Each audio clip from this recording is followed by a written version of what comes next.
it to the Miami Dolphins.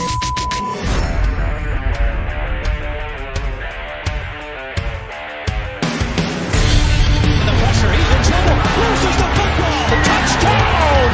Got it! You have got to be kidding me. Jalen Waddle. It's a Dolphin touchdown. Throwing deep upfield on the near side. Man open. Touchdown! Looking deep, he's got a man. Touchdown! The run from Tua Tagovailoa. Touchdown! He's going deep. He's got it for the touchdown. He's in. Tagovailoa trying to pick up for it. Fire to the end zone. Touchdown! Beautiful day to be a Dolphin fan. Let's go!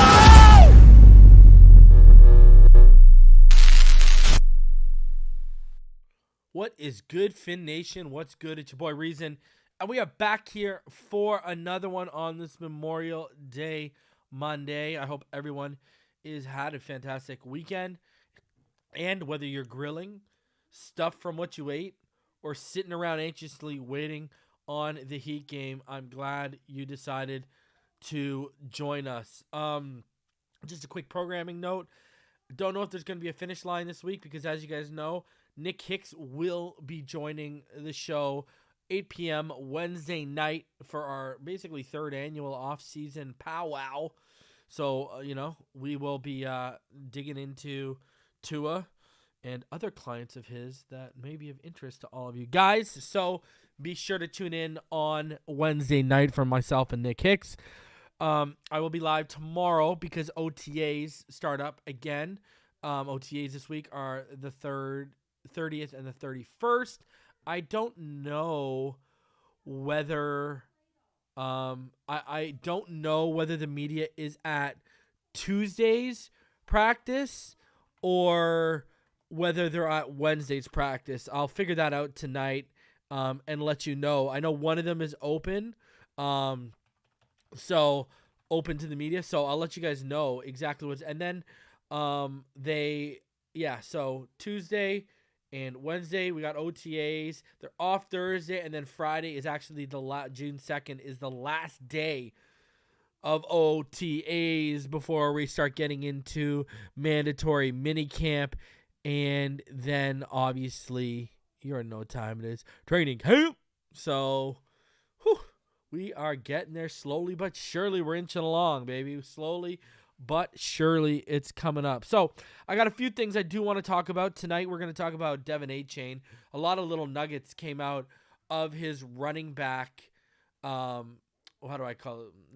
Running back camp this past weekend. A lot of little nuggets came out, so we're going to talk about those. On top of that, we are also going to talk about how it looks like it's a revenge season for the Dolphins defense. Why? Because Ramsey and X said so. Also, more on Dalvin Cook as we get closer to the date. And then, I always throw up interesting analytics, interesting charts. I got one of those for y'all today. Shout out to the homie King Musaman. He said Tua looks like his arm got even better. I'm telling you, man, we're going to talk about it all because I know there's more velocity on that football right now. There's a lot more velocity on that football than there was 2 years ago. That's for sure. So when we got Nick Hicks on Friday, Tua Tagovailoa's trainer, also Dalvin Cook's trainer here on Wednesday, when we got him here on Wednesday, 8 p.m., we're going to pick his brain about Tua, right? So we're going to figure out everything there is to figure out about Tua Tagovailoa for all of you guys. And I'm going to do a thread for channel members and for Patreon members on the Patreon and on the community tab. I'll post it tonight. If any Patreons or channel members have questions they want me to ask Nick, I will siphon through them. Otherwise, I'm going to be completely honest with you. The only way to interrupt and get a question asked live will be through donation because I'm not going to be watching the chat. And the donations will actually pop up to me and will notify me. So I will be mainly obviously focused on, doing the damn thing with Nick. So already 200 of you in the room. please do me the favor. Smash the like button. Subscribe if you're new. So I got a couple things I want to talk to, like I said, before we get into this. Shout out to Watch Mister. It says, Happy Memorial Day weekend, Fins fam. I hope you're all doing well and are healthy. Agreed. I'm still battling a little bit of, we're on the home stretch of my cold and my pinched nerve, it seems. I'm only really dealing with issues from my elbow down to my fingertips right now. Nothing really up in my neck or in my back area. It's really just mainly arm issues. So we're on the home stretch there. So I hope everyone is happy, healthy, safe, and blessed as always. Because, hey, it's Memorial Day weekend. And I want to know right now, there's over 200 of you right now. There's 225 of you, okay? In the chat right now, what are y'all eating? What are y'all drinking? What are you smoking? What are you doing right now? What do you do for Memorial Day? Did you throw some shrimps on the barbie? Did you throw some sausage on the barbie? What did you do? Let me know. What are you eating? What are you drinking? What are you smoking? What's going on? How are you celebrating? Jason Keck, obviously, Jason is the life of the party. He says he's doing nothing. Attaboy. Attaboy. Watch Mr. said ribs and ice cold Sam Adams. Mark, Diet Pepsi. Brother, I'm going to tell you this, Mark. If you were just eating a bunch of ribs and chicken wings and all that good stuff, ain't no need for the diet, brother. Just go full Pepsi tonight, huh? Oh, Jason's at work. Okay, true. Well, did you have anything at all this weekend, Jason? Let me know. Attaboy, pizza and a little bit of flour for Ruben. Twisted tea and burgers, baby. Love it. Love it. Love it. Steaks and some IPAs. That sounds like a good... Look at this, man. Coach AJ, he's on his way to jiu-jitsu. He's about to throw down with Tua. Kula Guana says he's got an ice cream right now. Enjoy that ice cream, my friend. Enjoy that. Fred said he's smoking on that gas. Hey, bro. You got it? Light it, brother.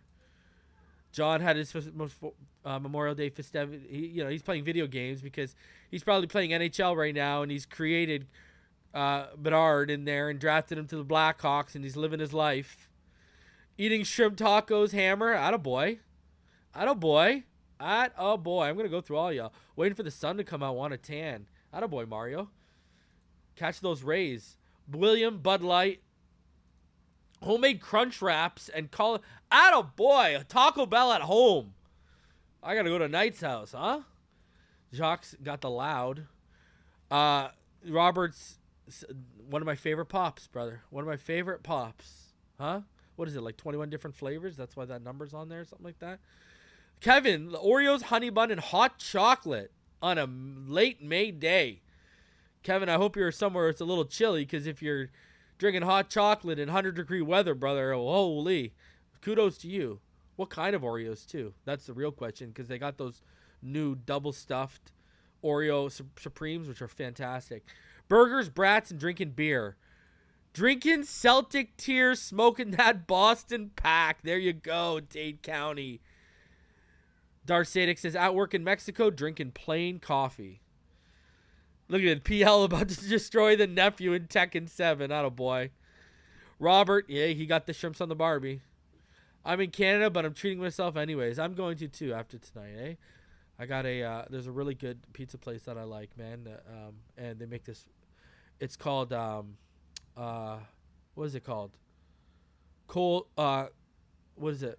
Hot girl cold drink. And what it is it's like, cupped pepperoni, hot honey, pickled jalapenos with full fat mozzarella cheese. It's unbelievable. Bruce says he's got pork loins, steak, hot dog, and hamburger, and barbecue chicken. Unreal. Happy Memorial Day to you, too, as well, Mark. Happy Memorial Day to you as well, good sir. Lemonade with 2 shots and ribs and wings. Hey, man, I love it. But the wife just came home yesterday with pink Sprite. A pink Sprite can. I said, what is this? Sprite Limonade, but instead of an I, it was with a Y. It's lemon, lime, and strawberry, and it even says on it, celebrating 50 years of hip-hop and all that jazz. That Sprite was out of this world. S-Tribe says, smoking weed, watching your channel. You the best, man. I appreciate you, sir. Get lifted. Waiting for the Celtics downfall, says Choo-Choo. Everyone is. Oh, man. Shout out to Corey Mo. Hope you feeling really well, man. Dude. Whew. Man. Get that figured out, sir. Hope your heart is good, my friend. Wishing nothing but health and happiness to you. Samuel says, let's recognize what this day is about and thank the men and women for their service, and especially those who paid the ultimate price. Yep. Ours, ours is Remembrance Day up here. We had Victoria Day last weekend. Band of Brothers, great show. Fantastic show. Tacos and burgers. Jeffrey's chilling with the grandkid. Ah, nice. Stella Rose, black wine, and a dash of almond vanilla milk. Huh. Tostadias. Attaboy. Yeah, we're going to talk about Shell. He's the first on my list to talk about. I'm just going through. I gotta go with Crown and Coke, ribs and chicken. Love it. Original Oreos at work on the runway in South Florida. Weather drinking hot water for that heat victory. I love it. Boiled peanuts and White Claw. Kyle living the life, huh? Ooh, gumbo, jambalaya, brown sugar tea. BQ, barbecue spam, and Budweiser. Love it. Pizza and A&W zero sugar. Brother, if you're eating the pie, you might as well go full in, huh? I love it though. I remember because way back in the day, we went like way back in the day. Me and my buddies, we stopped at a convenience store, and our one boy, he just loaded up on all the junk food you could like name, loaded all up, and then he got a Coke Zero, and we're like, bro, why are you fronting with the Coke Zero? Okay, we're talking about like a bag of chocolates, a bag of chips, a bag of gummies. Like, this man had every single candy you could imagine, and then he fronted on us with a Coke Zero. Stop right now. All right, Brandon Shell. This is something we're obviously going to talk about here. I'm going to cover here. Listen. Personally, with Brandon Shell, where I'm at with this, let me take a little sip here. Shout out to Jalen Waddle. Shout out to Jaylen. Okay, so with Brandon Shell, Samuel Clemens, hold on. Barbecue pulled pork sandwiches, twice baked potatoes, bacon wrap, barbecue grilled chips. Damn, you living. Chicken and fries for Randy. Brandon Shell. All right, it's obvious this is what, you know, I've said. I felt like Cedric Oboye is that he's the competition at right tackle. It just has always felt that way. You slide over. They basically chose paying Isaiah Wynn over Brandon Shell.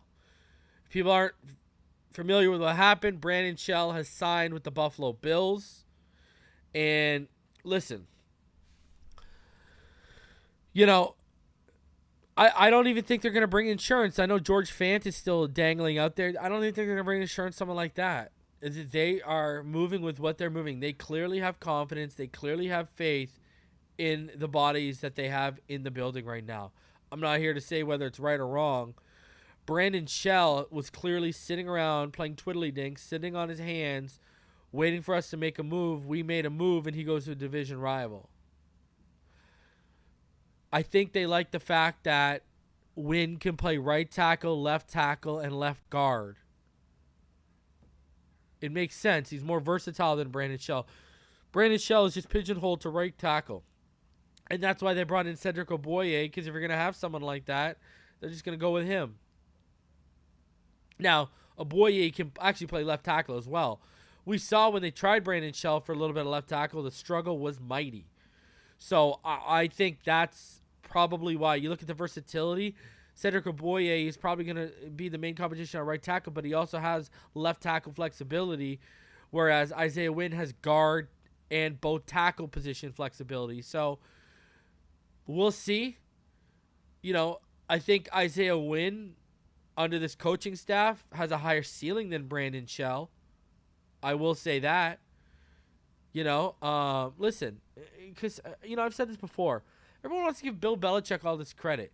Okay, first of all, the man, what has he done since Tom Brady left? Hey, and I was one of the people that said Belichick was making Brady. And I was wrong.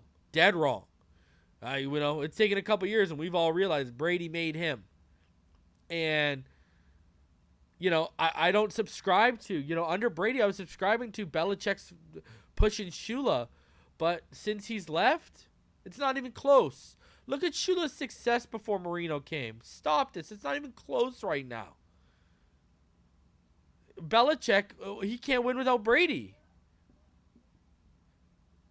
So, you know, I don't know why he's getting credit for still being a good offensive line coach when it was clearly Dante Scarnecchia that was making things happen in New England. And that's why Isaiah Wynn found his most success when Scarnecchia was the offensive line coach there. Because Scarnecchia is one of the best offensive line coaches of all time. And he was in New England for almost 20 years. Almost 20 years in New England. He's one of the best offensive line coaches of all time. And even he said last year when Matt Patricia was running the offensive line, even he was saying, Isaiah Wynn, we went over the article on this channel weeks ago. Isaiah Wynn is salvageable, and he just needs to get out of that environment. If Bill Belichick was such a great offensive line mind, do you think Dante Scarnecchia would be saying that? He'd be saying, if Bill can't figure it out, I don't know if there's hope for that kid. And Scarnecchia wasn't saying that. I'm gonna take it even a step further. You want to take it a step further with you? Guess what? I think we got better offensive line minds in-house between Frank Smith and Mike McDaniel than Bill Belichick is. Put that in your pipe and smoke it on a Memorial Day. And I'm not being a homer. I'm being legit. Everyone thought Trent Williams was washed up, injury prone, never going to be nothing. And in the first year under Mike McDaniel's offense, when he was the offensive coordinator, he was arguably the best player in the NFL, and he's been that since. So, I'm just saying. We've seen a lot of guys, and it was under Scarnecchia, where they would go, not work out in other places, but they would pop off in New England. You don't see that as much now. You really don't. So, listen, Brandon Shell, Isaiah Wynn, that was clearly the trade-off. You know, only time will tell if they made the right decision, but I think Isaiah Wynn at left guard, I'm sorry, man, that's something. Okay, linebacker depth. You know, it's evident a lot of people are worried about Channing Tindall, and it's evident, you know, you even heard Daniel Oifusi when we talked about it. You know, besides defensive tackle depth, which we'll talk about in here in a second, besides defensive tackle depth, you know, linebacker depth is clearly another issue here. We all know Jerome Baker's probably, unless the money changes, they're going to move off of him next year. Should the Miami Dolphins pursue a trade for Patrick Queen? I loved him coming out of LSU. They went and got Raekwon Smith. And Raekwon Smith, you know, because of that addition, they did not activate the fifth-year option for Patrick Queen. And I think, listen, I'm going to tell you this right now. I think Patrick Queen would be a stellar, low-key, buy low, high-ceiling, you know, low-risk, high-reward type of move if they could make something like that happen. Even not even this offseason, but maybe next offseason, that could be a quiet little move they make and add him here. But I think that's Patrick Queen, you could probably be had for not very much right now. Not very much right now. And you look at it, there's a lot of uncertainty behind David Long Jr. All right? Aubrey Miller Jr., everyone knows I love him, but at the end of the day, he's still a UDFA. Jerome Baker, he's moving to another scheme now.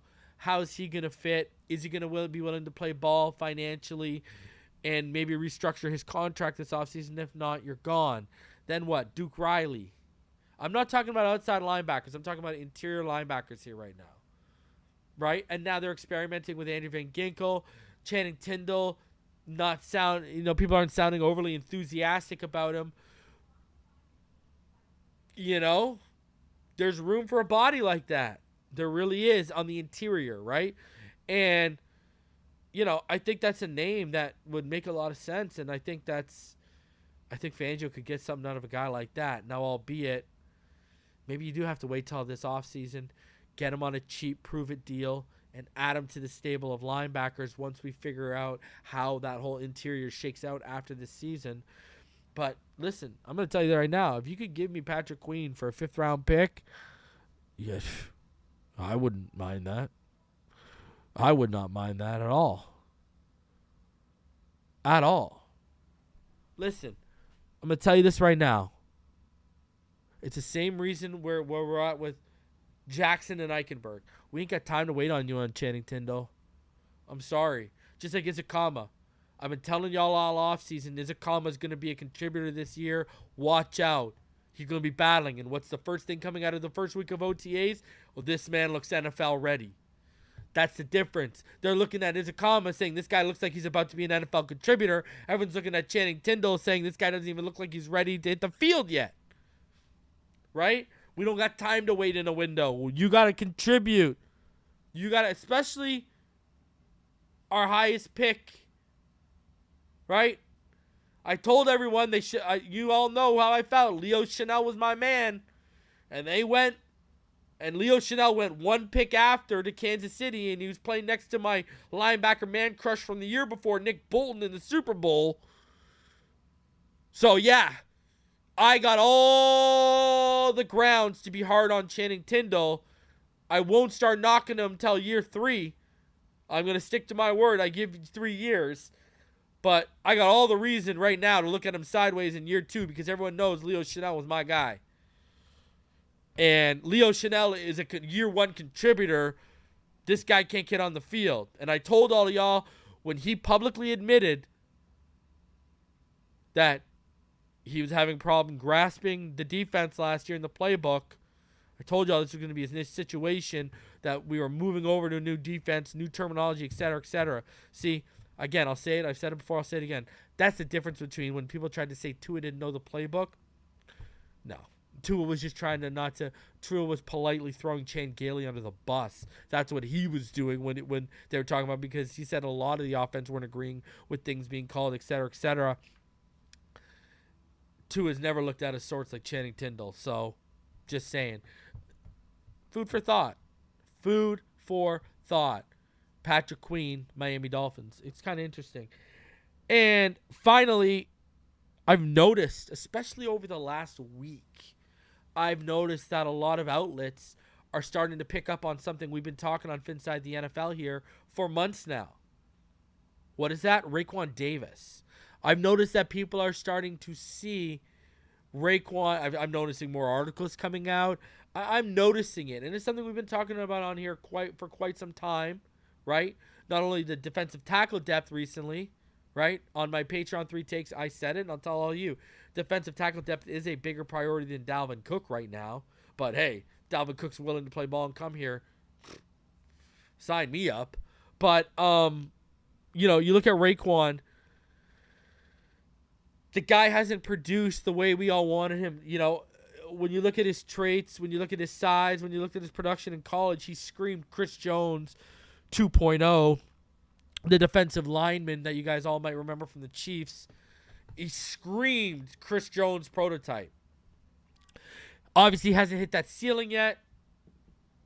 He's been okay. Now, in all fairness, remember, people, he made the Pro Football Writers of America all-rookie team. If we remember correctly, he made the all-rookie team of the Pro Football Writers of America. Okay, so that's number 1. But, since then, you haven't seen the step forward. With Wilkins, we've seen incremental growth every year. Jerome Baker, everyone knows that I'm not a huge fan of him, but what's the first thing I'll always admit about Jerome Baker? He's gotten better every year, right? And, Nick Needham got better every year, right? You see where I'm going with this? And Raekwon Davis seems to have, I don't want to say he's plateaued, but it seems he's bumped his head on a ceiling. Is he going to break through it? Is he going to break through it? Because it's going to be up to him this year to get paid. So, we don't have a lot of depth behind him. If Raekwon Davis doesn't work out, if they say to themselves, he hasn't earned an extension, we got no depth already as it is. I mean, Brandon Pilley's already on the fast track to being DT number 2 since Jenkins left, which is why I think they're going to add, a guy like Maybe Akeem Hicks comes here. Someone like that. Someone that can move inside out. I don't know. But post June 1st, I do think they're going to make a move at defensive tackle.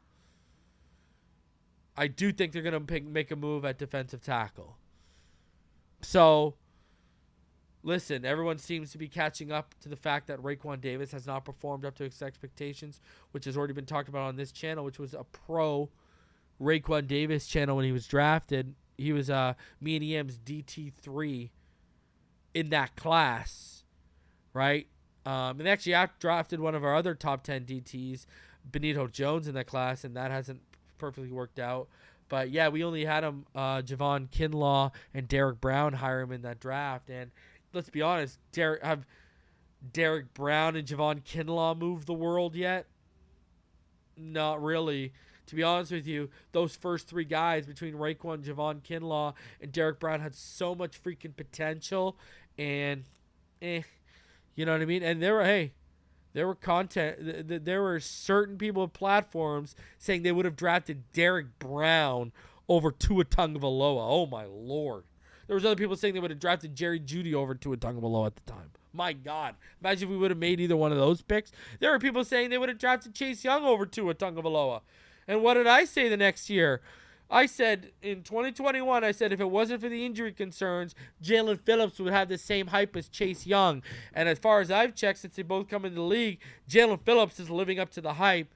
Chase Young isn't. I mean, I saw some stupid comment, some stupid take from one of the writers in South Florida talking about how they think this might be all that we get. We might have seen Jalen Phillips' ceiling as a player already. Like, you can just tell these people don't know ball. Unbelievable. 2 years in, we've seen this guy's ceiling. Are you crazy? When he's gotten better and better every year. This is unbelievable. The guy was a top 10 pass rush win rate last year. And this guy, oh my God, I don't even want to name the person who said it because it's just so embarrassing. Like, oh my God. Jalen Phillips that's my breakout player this year for the Dolphins. Like, these people are nuts.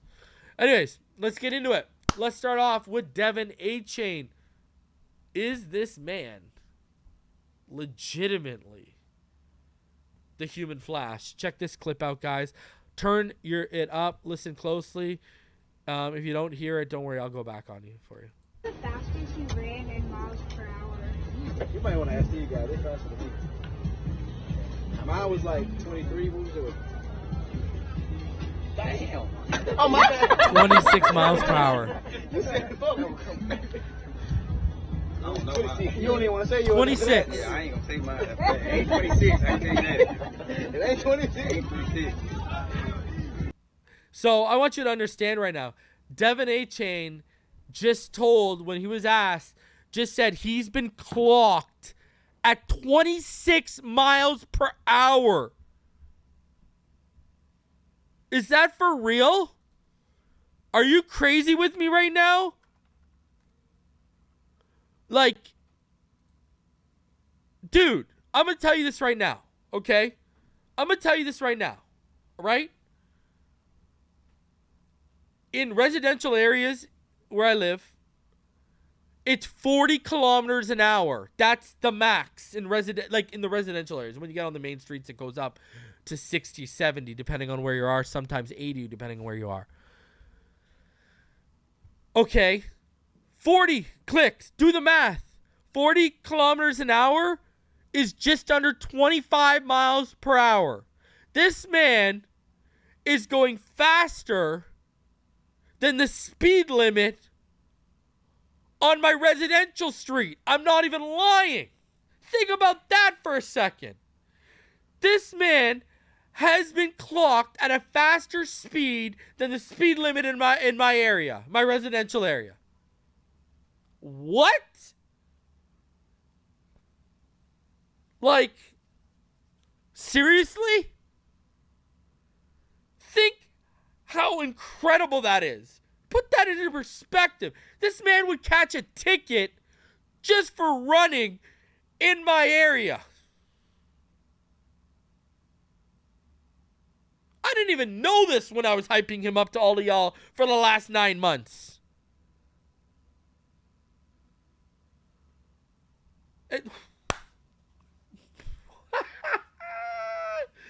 Oh, people want to start calling him Barry Sanders.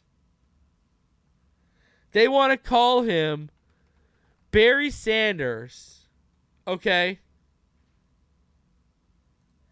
And really, I think y'all need to be calling him Barry Allen is what y'all need to be calling him. All right? And if you don't know who Barry Allen is, go hit Google real quick. Okay? Y'all need to be calling this man Barry Allen. No disrespect to Barry Sanders, all right? You need to be calling this man Barry Allen. And if you ain't excited, man, to see this man in live action this year, I don't know what is going to excite you. I don't know what is going to excite you. Like, this is, ladies and gentlemen, the Miami Dolphins. Shout out to Knight for his 11 months he's been a member. He says hashtag of the chain, hashtag Grease Lightning. Listen, I'm going to tell you, is this the fastest team assembled? Is this the fastest team assembled? Is this the fastest team ever assembled in NFL history? Russell says, I was the first to make the comp to Barry Sanders. I don't know if I can make the Barry Sanders comp, bro. You know, I don't know. That's heavy. Barry's like one of the greatest football players I've ever seen. I don't know if I can make that yet. But offensively, talk to me in a year or two. Offensively, you know, is this the fastest offense ever assembled in NFL history? I mean, I'm leaning towards yes. I am leaning towards yes. 385. Yeah, he's the same height as Barry. Barry played just over 200, but they were similar. He was the exact, if you look at, now he's putting on weight, but Achane at the combine was the exact same size as Warwick Dunn, 5'8", 188. If he wants to be Barry, he's got to get up to about like just over 200. He's got to get like 202, 205. That's what I'm saying, Caddy. 26 miles per hour on a wheel route? Bro, can I tell you, Caddy? I'm throwing the wheel inside my 10. Bro, if you got me backed up, I'm throwing a wheel route to this guy because I'm giving him the field to accelerate. I'm giving him that field to accelerate. Bro, by the time that man hits the 35, over. Gone. Good luck to all of y'all. Whew. Russell says, yes, 100% the fastest. Achane, similar play style. Oh, bro, no one got to tell me about Achane's play style. I know all about the Achane train. But I will say this. Barry was the most elusive running back in the backfield I've ever seen. I haven't seen Achane do what he does specifically in the backfield. I used to watch Barry Sanders make 8 people miss weekly in the backfield. Achane makes people miss beyond the line of scrimmage, no problem, in an open space, no issue. But, I mean, also, Detroit Lions had a real crappy offensive line, so Barry had to make people miss in the backfield. So, but, yeah, I see it. You know, man, at the end of the day, I want Devon Achane to be the player that other players coming to the league want to compare themselves in. I want him to be the comparative player. I want people to compare themselves to Devon Achane. That's what I want. That's what I want when this is all said and done and we wrap this up. All right? So, 101, baby. I want him to be a 101. And you look at Waddle and you look at Tyreek, and it's clear they're impressed by the young kid already. And you said Dolphins rookie Devon Achane off to fast start. Tyreek Hill and Jalen Waddle very impressed, and they predict an instant impact with Achane. Shout out to Russell. Achane has me the most excited about a running back since '08. Bro, I'll tell you this one thing. We wanted a running back. We've been wanting a running back for so years, and I know the haters were just wincing and cringing when they selected the running back that Reason's been talking about for like a year on podcasts. I know they must have just hated. Oh, we've been cheering for. Oh, of course they pick Reason's guy. I love it, baby. And I love how the players are embracing him. I feel like this might. I was right about Holland, right about Phillips. I'm gonna be right about Tua. I'm right about Waddle.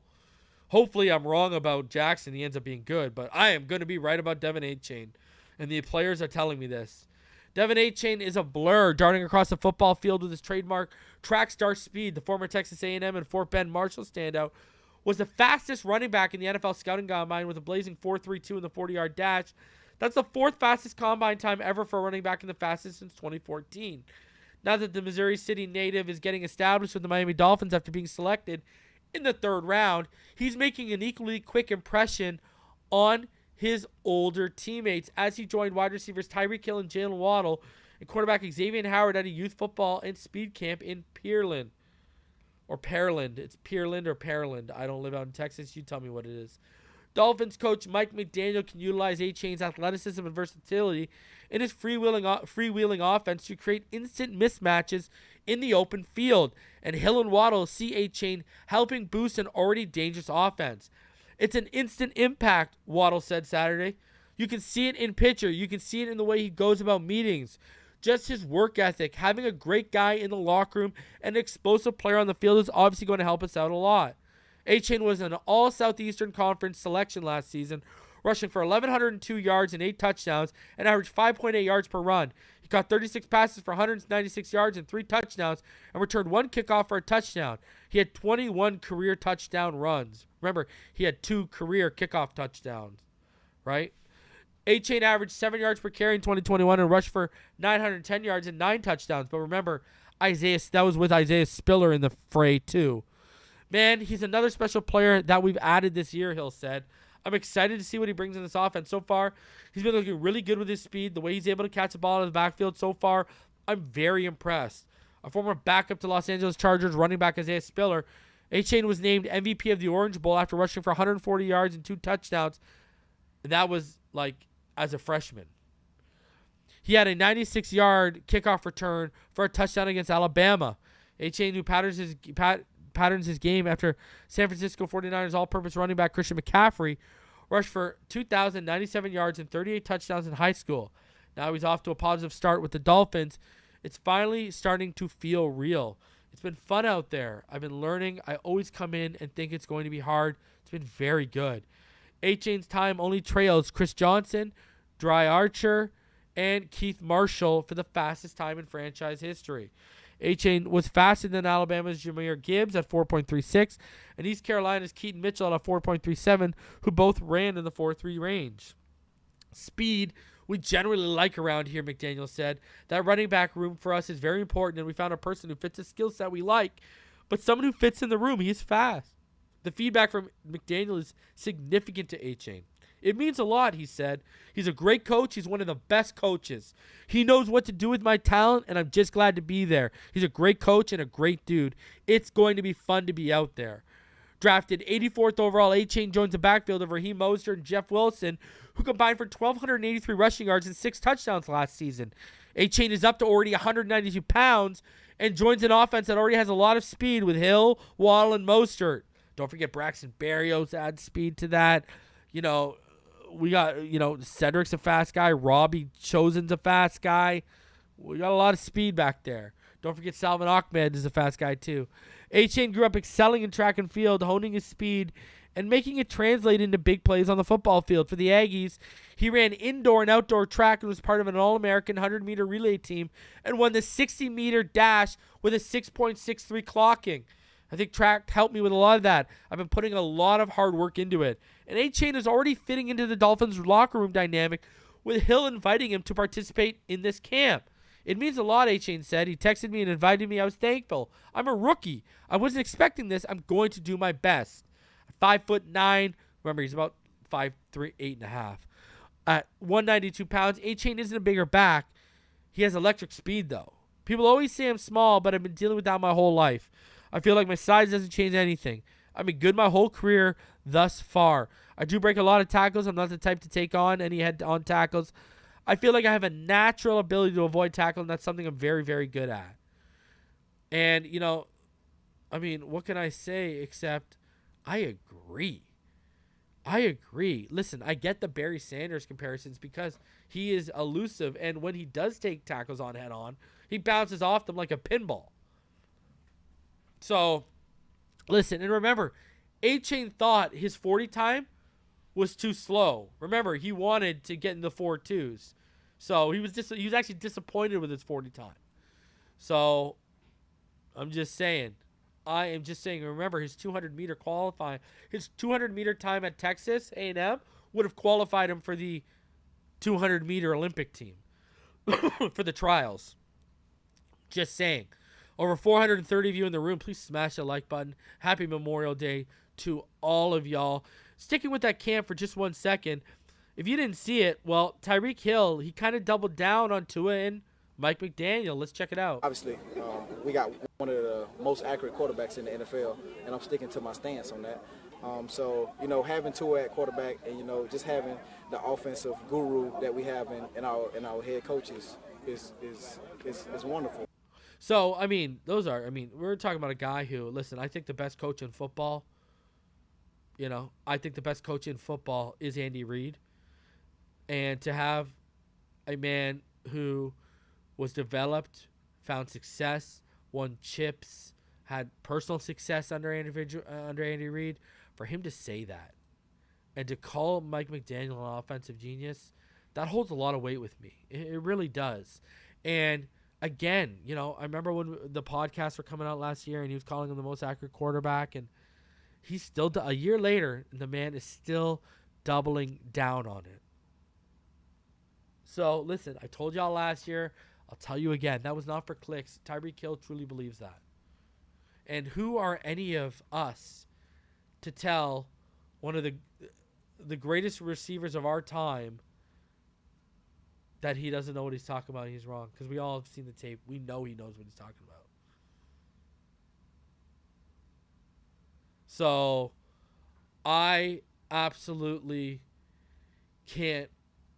Man, I can't wait. I can't wait to see this offense in action. And listen, Tyreek Hill, we've talked about how historic. Tua missed 5 games, and they were just over 100 yards away, Waddle and Tyreek, from breaking the duo record, the wide receiver duo single season receiving record. I'm just saying, right? Like, unbelievable stuff. Great stuff. So, I'm just, I can't wait to see this offense. I really can't wait to see this offense. I can't. Man, it's going to be a fun time. It's going to be one of the most explosive seasons I think we might have ever witnessed. As long as health permits,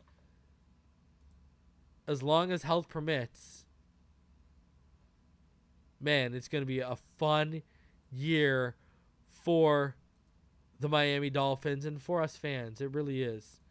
It really is going to be something to behold. I can't wait. I cannot wait to see this year pop off, man. Seriously. Can't wait. Shout out to all y'all in the chat. Still over 420 of you in the room. Do me the favor. Smash the like button. Subscribe if you are new. Appreciate all y'all. We are on our way to 12K. So I appreciate all of y'all for coming through. Awesome stuff. Hold on a sec, guys. So I see someone in the chat said, stop hyping him. He was a 3rd round pick. Austin Eckler was undrafted and was one of the best weapons in the NFL right now. There ain't nothing mid about going to the third round. In fact, I would probably say you're more mid than anything out here, especially with that name you're rocking. But Austin Eckler went undrafted and was one of the best running backs in the NFL last year. What are you saying right now? You think draft status means everything? That's the most ridiculous thing that I've ever heard. Where was someone wanted to remind me what round Dak Prescott was drafted in? Actually, hold on. You know what? Remind me, what round was Alvin Kamara drafted in? Wasn't that the third round? Wasn't Alvin Kamara drafted in the third round? Someone remind me about that. Wasn't Alvin Kamara drafted in the third round? Oh, yeah, he was. He was, right? Oh, yeah. Yeah, see, you come in here, you not know what you're talking about. It's unbelievable. Actually, in fact, go look at the top running backs in the NFL right now. Most of them are from pick 40 and beyond. Derrick Henry, pick 45. Joe Mixon, pick 41. You're not fine. Najee Harris, how's that working out for going in the first round? Just saying. There you go. Dak, fourth round. Right there. So, that is the dumbest comment in the world. Dumbest comment in the world. Fastest running back in this class. And, I mean, all you got to do is throw it up on this. Tom Brady was a 5th. Brock Purdy, right? Brock Purdy was Mr. Irrelevant last year. How did that work out? Okay? And then let's talk about first round pedigree. How long did Gurley's knees last? Where's Ezekiel Elliott at right now? Now, I told all y'all Bijan would be a top 10 pick last offseason, so I ain't surprised there because I said he's the best running back prospect to come out since Saquon. Just saying. Casuals always telling on themselves without telling on themselves, huh? Gotta love it. Beautiful stuff. Beautiful, beautiful, beautiful stuff. All right. Checking in with Barry. Tagovailoa keeps being slighted, exploring what's going on here, and Shell joins the Bills. Perhaps it's the injuries, perhaps it's the poor performances in nationally televised games against the Chargers and Packers last December. Perhaps it's a case of demanding to see Tagovailoa repeat his fabulous start to last season. Whatever the reason, the Dolphins quarterback continues to be disrespected on social media, even by some of his biggest advocates. The biggest slight came courtesy of the NFL's official Twitter account, which last month tweeted, "The AFC is loaded at quarterback with Rodgers, Mahomes, Joe Burrow, Allen, Jackson, Herbert, Trevor Lawrence. Tagovailoa isn't as accomplished as most of those players, yet he had a better season than how many of those guys when you add up the numbers? He had a better season than Rodgers and Lamar Jackson, not even close. Excluding Lawrence and arguably Herbert. But at the very least, he should be on that list after leading the league in passer rating." Albert Breer last month tweeted that Josh Allen, Joe Burrow, Justin Herbert, Lamar Jackson, Trevor Lawrence, Patrick Mahomes, Aaron Rodgers, Deshaun Watson, Russell Wilson. Lamar stays in Baltimore. At least 2 of those quarterbacks will miss the playoffs in 2023. Once again, no mention of Tagovailoa. That's because he knows he's making the playoffs, baby. As if last season didn't happen. Even ESPN's Dan Orlovsky, perhaps Tagovailoa's biggest advocate on national television, it's him or Riddick. Yeah, excluded Tagovailoa from his list of quarterbacks you can win because of in 2023. Orlovsky put Allen, Rodgers, Burrow, Jackson, Lawrence, Herbert, Mahomes, and Hurts in that category. He listed Tagovailoa in the second-tier category of QBs you'll win a lot with in 2023, a group also including Jones, Garoppolo, Prescott, Goff, Kirk Cousins, and Geno Smith. And there's the ultimate slight. Chris Sims, excluding Tagovailoa from the list of the top 20 quarterbacks in football, Sims rated him 21st behind New England's Mac Jones, Ryan Tannehill, and 18 others. Explained this way, saying his arm is below average for an NFL starter. Look who's talking, Chris. It doesn't create much on its own. Nobody would watch Tua film and go, it's lasers. When you break it down, there are so many yards and plays left on the field. He's not durable. It's been an issue his whole career. Not very many plays were left on the field last year, Chris. He plays small in the pocket. He loses control of power throws down the field. And when teams took away some of those trick plays, he couldn't deliver. So what's going on here? It's clear that Tagovailoa didn't go do enough to convince national pundits that he's a franchise quarterback. Is that fair or reasonable? It doesn't particularly matter because he will have another opportunity to prove once and for all, 2023, that he can stay healthy for most or all of the season and avoid the poor performances that marred 2 of his only 3 games that were televised to a national non-cable audience. If he can achieve that and reproduce the type of performances we saw against Detroit, Chicago, and Baltimore in at least a handful of games, then excluding him from any list of top-tier AFC quarterbacks already questionable would be far more egregious. Brandon Shell, who started 11 games for the Dolphins last season, but after initial agreed to terms with Buffalo, 1-year deal could be worth as much as $2.1 million with incentives. According to a source, Shell filled in capably for Austin Jackson for much of last year, but after initially expressing interest in re-signing Shell in early March, the Dolphins never made an offer, opting instead to sign Isaiah Wynn, Kendall Lamb, Jaron Christensen, and Cedric Ogbuehi. Wynn essentially replaces Shell as the primary competition for Jackson at right tackle. Shell allowed fewer sacks than Wynn last season, despite playing significantly more snaps than Wynn. Per PFF, Shell also graded out better as a run blocker than Wynn, played right tackle for the New England before an injury ended his season. Here's more on the Dolphins' decision to sign Wynn instead of Shell. Ryan Clark ranks the Dolphins cornerback combo as the best in the NFL, just ahead of Dallas's Trevon Diggs and Stephon Gilmore. They get Ramsey. You had Howard. Clark said, adding that the Dolphins have a snatch-the-ball player in Howard and a lockdown physical guy on the other side that you can move inside with Ramsey. And those guys would be the best quarterback duo in the entire league. So our cornerbacks are getting the love Tua ain't. It's fine. We all knew Tua was going to have to stay available. Tua has got to stay healthy this year. If he replicates what he did last year, yeah, he's going to be on all those lists. See, I don't agree with Jackson still being on those lists.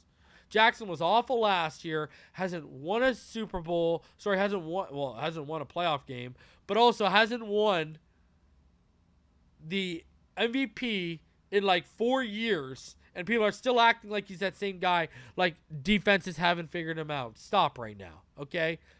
Stop. The Jackson hype, I'm sorry, man. He has not become the passer he has needed to become to take that next step as a quarterback. So, and same thing with Rodgers. It took Tua getting concussed for Rodgers to get on the same playing field last year because Tua was blowing him out of the water before the concussion. So, give me a break on Rodgers, man. I don't, and this is coming from a guy who thinks Aaron Rodgers and Patrick Mahomes are the best natural throwers of the football to enter the league since Marino. So I love Aaron Rodgers, but I can still be real with it. It's like you ain't going to see me advocating for Tua when he's 37 years old and his arm's shot. You're not going to see it. Speaking of the best cornerback duo in football, again, over 440 of you in the room, please smash the like button. Listen to what time it is. It's revenge season, according to X and Jalen Ramsey. I'm curious. You get the news that the Dolphins signed Jalen Ramsey. Xavien Howard's initial reaction to that was what?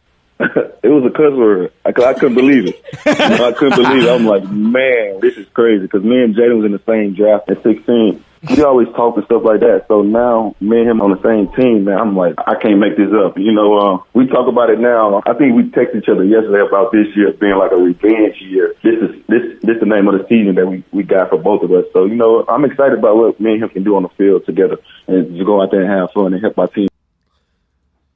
These men are texting each other. Two of the best cornerbacks in the NFL are texting each other and saying, yeah, we're out for revenge. This is a revenge year. Holy jeez. Good luck to quarterbacks and who do I fear on our schedule? Who? No one. No one. You got two of the best cornerbacks to enter the league in the last 10, 15 years telling all y'all they're both out for revenge this year.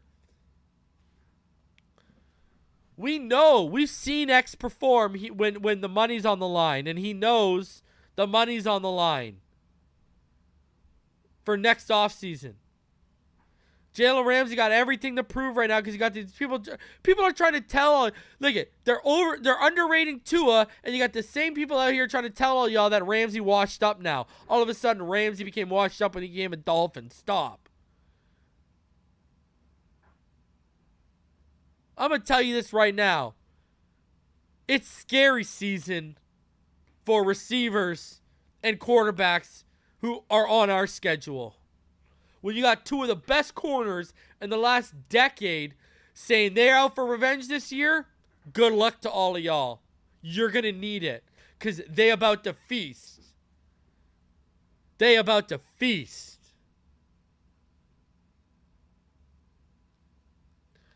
Now, yesterday this came out on Bleacher Report, and check this one out, guys.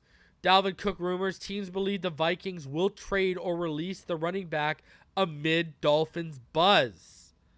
Dalvin Cook is still a member of the Minnesota Vikings, but there's reportedly belief around the league that will not be the case by the start of the 2023 campaign. ESPN's Jeremy Fowler discussed the running back status during an appearance on SportsCenter and highlighted that prevailing thought while pointing to the Miami Dolphins as a possible landing spot. I'm told Dalvin Cook is down in South Florida working out. He's cleared off that torn labrum that he had surgery this offseason, so he's good to go, and he's sort of awaiting his fate. I'm told the Vikings are willing to hold on to his $14 million cap hit for now until they figure out what to do. They want to do right by the player, but teams I've talked to believe that he'll be in a new uniform via trade or release, and there should be a market for his services. Now, I'm told he loves Minnesota, but he's open to a fresh start, and Miami could be an intriguing option. They've been linked to Cook in recent months. Cook was linked to the Dolphins around the time of the NFL draft, but no deal was made. Miami also drafted Texas A&M's Devon Achane and added him to the running back group that already has Raheem Mostert, Jeff Wilson, and Myles Gaskin, as well as Xavien Achane. While none of these players have the resume of Cook, there's plenty of depth at the position that is generally valued below many others in today's NFL. Still, the chance to add Cook as a free agent if the Vikings do release him would surely be an intriguing one for Miami and others. After all, he's a four-time Pro Bowler who has surpassed 1,100 rushing yards in each of his last 4 seasons, and we all know he was doing it on one shoulder. While he underwent shoulder surgery this offseason, he appeared in all 17 games during the 2022 campaign and will presumably be healthy for the 2023 season. From Minnesota perspective, carrying such a significant cap hit at running back would be a concern. That is especially the case when it has a quality backup in Alexander Madison, who's proven himself in being capable number one option when Cook is sidelined. Opposing defenses can't exactly stack the box against the run with Justin Jefferson on the outside, which means Madison should have plenty of space to exploit. And they also drafted Dwayne McBride. For now, Cook remains one of the last realistic possibilities for a notable player to change teams this offseason, and it seems likely he will eventually be on the way out, even if the Vikings haven't yet made a move. Again, Nick Hicks will be on the channel Wednesday night. Dalvin Cook is one of his clients. We'll talk about Tua. We'll talk about Dalvin Cook, all that. Because, I'm going to we'll find it all out. We'll get into it all. We'll pick his brain, and I will let y'all know exactly what the deal is. And don't forget, we'll be live tomorrow, too, as OTAs kick back up. And so with Dalvin Cook, listen, if this guy wants it and if he's willing to play ball financially, I've been saying all along, he's going to be here. If the guy comes here and says, yeah, I'll come here on a 1 year, $4 or $5 million contract, what are you going to say to him? Who's going to say no to that? Just saying. They'll get a defensive tackle and they'll get Dalvin Cook and hopefully another linebacker. But listen, the smoke, continues to get heavy as we are only 3 days away from that money being cleared up and Byron's money hitting our cap. So, listen, we're getting down to the nitty gritty. We've been waiting, we've been talking, and the time for talk is almost up. Finally, guys, last little analytical chart here. Most effective deep ball passers in the NFL on throws of 20-plus yards or more last season. Oh, my Lord, Tua Tagovailoa. Off the chart. Number 1 in CPOE, which, again, completion percentage over expected, and also number 1 in catchable target rate. Tua Tagovailoa again. But he can't throw the ball deep, right? He can't throw the ball deep, right? I don't know about that, because last I checked, it just keeps going. You got the CPOE, which is an advanced metric, and catchable target. I mean, I don't know what to tell you. I don't know what to tell you. So, well, listen. Tua, I'm not trying to hear it. That he cannot throw the ball deep. I ain't trying to hear it. I'm not trying to hear it. So, you got to remember, CPOE is a much better analytic than just raw completion percentage, because the raw completion percentage doesn't tell you much about a QB's accuracy or performance, while CPOE, it takes in all the factors that make a pass more or less likely to be to be completed. So, a lot of things go into the calculations of it. Field position, down, yards to go, air yards, distance to sticks, whether the possession team is. A lot of stuff goes into this stuff. So, again, anyone trying to tell me Tua can't throw the deep ball, I don't know what you're watching, because you ain't watching football, baby. Just another nice metric, an analytical chart to kill more narratives. We just throw them up here randomly on our shows because there's so many of them after last season. Anyways, guys, I am going to be back tomorrow. OTAs kick back off, so you will see me. And again, Tua gets carried by his wide receivers. That's what the people will try to say. But remember, why did Waddle and Hill have 15 touchdowns last year, and not one single one of them came from Skylar Thompson or Teddy Bridgewater? They all came from Tua Tagovailoa. If the wide receivers were elevating him so hard, why wasn't any other players elevated by him? Any other of the quarterbacks? I'll even go one step further. The year before, when we had just Waddle as the main target, why would he disappear when Jacoby Brissett would get on the field? Just saying, Tua makes it pop. Tua is the point guard that makes it click and go. So I'm going to be back tomorrow night. So expect me, OTAs kicking off. And then on Wednesday, 8 p.m., myself and Nick Hicks, 3rd annual powwow. On the offseason, we'll talk about Tua's training, offseason training, as well as Dalvin Cook and a whole bunch of stuff. So, listen, y'all are going to want to tune in. Until next time, you already know what time it is, baby. Fins up all day, every day. I'll see y'all on the next one.